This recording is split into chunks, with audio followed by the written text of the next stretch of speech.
Picture a dimly lit London theatre. The year is 1599. The air is thick with the smell of sweat, ale, and anticipation. On a bare wooden stage, actors strut and fret, their voices carrying powerful words that silence the rowdy crowd. These are not just words. They are spells, weaving tales of love, betrayal, and ambition. They transport a blacksmith from his forge to the windswept heaths of Scotland, and a seamstress to the sun-drenched streets of Verona. The man behind these words, the puppet master of emotion, is a glover's son from a quiet market town, a man whose own life is as shrouded in mystery as the ghosts in his plays. His name is William Shakespeare. How did this man, with a humble background and a high school education at best, become the most celebrated writer in the English language? How did he conjure characters that 4 centuries later still feel as real and relatable as the person sitting next to you? Join us as we pull back the curtain on the life of the Bard of Avon, a story of ambition, genius, and secrets that are as captivating as any play he ever wrote. William Shakespeare was born in April 1564 in the bustling market town of Stratford-upon-Avon. Baptized on April 26th, his birthday is traditionally celebrated on the 23rd, the same day he would later die. His father, John Shakespeare, was a successful glover and wool dealer, a man of some standing who eventually became the town's mayor. His mother, Mary Arden, came from a respectable family of landowners. Young William was the third of 8 children, and his upbringing, though not aristocratic, was comfortable. He likely attended the local grammar school, King's New School, where he would have received a rigorous education in Latin grammar, literature, and rhetoric. It was here the seeds of his linguistic genius were planted, studying classical authors like Ovid and Plautus, whose stories he would later transform for his own stage. But this formal education was cut short. Around the age of 14, his father's fortunes declined, and it's believed William was pulled from school to help with the family business. The next chapter of his life is a mystery, often called the lost years. What did he do? Was he a schoolmaster? A law clerk? Did he travel? We simply don't know.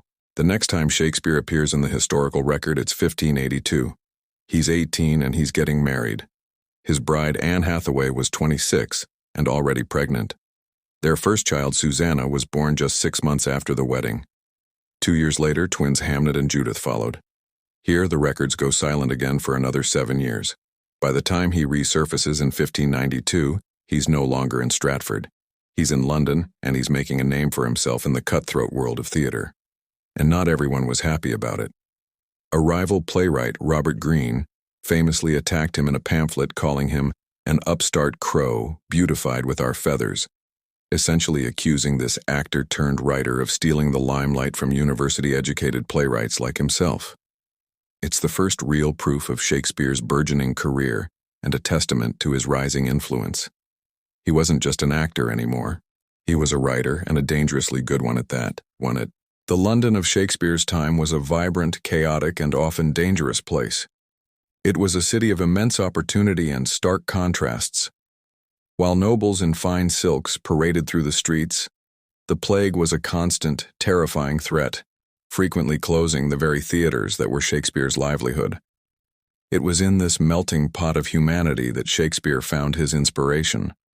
He joined an acting company called the Lord Chamberlain's Men, which would later become the King's Men under the patronage of King James I. He wasn't just their star playwright. He was a shareholder, an actor, and a businessman. This was a crucial part of his success. Unlike many struggling artists, Shakespeare had a stake in the profits. In 1599, the company built its own theatre on the south bank of the Thames, the legendary Globe. This wooden O, an open-air amphitheater, could hold up to 3,000 spectators from all walks of life, from the groundlings standing in the yard to the wealthy patrons in the galleries. For a penny, anyone could see a play, and Shakespeare knew how to please them all. He filled his stage with sword fights, romance, slapstick comedy, and profound poetry. Over 2 decades, Shakespeare penned at least 37 plays and over 150 sonnets.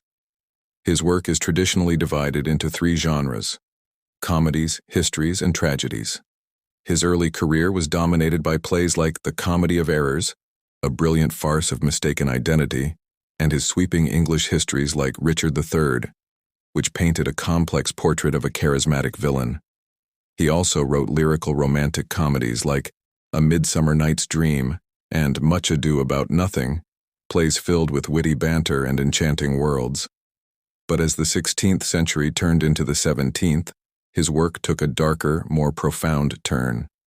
This is the period of his great tragedies: Hamlet, Othello, King Lear, and Macbeth. These plays explore the deepest questions of human existence: grief, jealousy, madness, and ambition. What drives a prince to feign madness to avenge his father? How can a great general be consumed by suspicion and destroy the one he loves? These are the stories that cemented his reputation as a master of human psychology. One of the greatest tragedies of Shakespeare's own life occurred in 1596, when his only son, Hamlet, died at the age of 11. The cause is unknown, but the loss must have been devastating. Scholars have long speculated about the impact of this grief on his work. Is it a coincidence that just a few years later he wrote Hamlet, a play steeped in a son's mourning for his father? Or that in later plays like The Winter's Tale, he writes of lost children who are miraculously found? He never wrote directly about his son's death, but the echo of that loss seems to resonate through his later, more poignant works, lending them an emotional depth that feels deeply personal.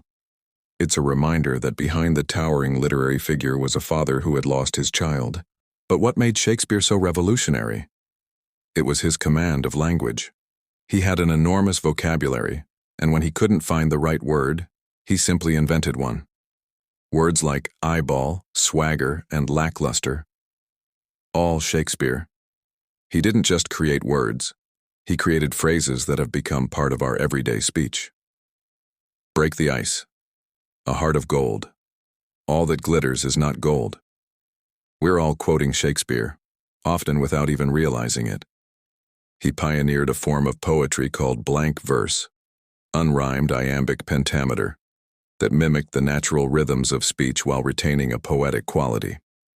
This innovation made his characters' thoughts and feelings sound both natural and profound, allowing audiences to connect with them on a deeply emotional level. He was a poet of the people, elevating everyday language into high art. Around 1611, Shakespeare's output began to slow. He collaborated on a few more plays like The Two Noble Kinsmen, but he was preparing to leave the stage behind. He wrote his late romances, sometimes called tragicomedies like The Tempest and The Winter's Tale. These plays are tinged with a sense of magic, forgiveness, and reconciliation. In The Tempest, the magician Prospero, often seen as a stand-in for Shakespeare himself, breaks his staff and renounces his magic, preparing to return home. It's a powerful metaphor for the playwright laying down his own pen. Shakespeare retired to Stratford, not as a poor artist, but as a wealthy and respected gentleman. He had invested his theater earnings wisely in property and business ventures, ensuring a comfortable life for his family. He died on April 23, 1616, at the age of 52. The cause of his death is uncertain. A diary entry from a contemporary suggests it was a fever contracted after a merry meeting with fellow writers Ben Jonson and Michael Drayton. 7 years after his death, two of his fellow actors, John Hemingway and Henry Condell, did something extraordinary. They gathered his plays, many of which had only existed in scattered, inconsistent scripts, and published them in a single volume known as the First Folio. They wrote that their goal was to keep his memory alive and to present his plays, cured and perfect of their limbs. Without their efforts, masterpieces like Macbeth and The Tempest might have been lost forever. It is this book that secured Shakespeare's legacy for future generations. His influence is immeasurable. He didn't just shape English literature, he shaped the English language itself. He created characters so complex and real that they've become archetypes. His stories continue to be retold and reinterpreted in every corner of the globe, in every imaginable medium. From Stratford-upon-Avon to the Globe Theatre, from upstart Crow to immortal Bard, William Shakespeare's life was a testament to the power of words. He held a mirror up to nature, and in it, we still see ourselves. Thank you for watching. If you enjoyed this journey into the life of the bard, please like, share, and subscribe for more stories from history.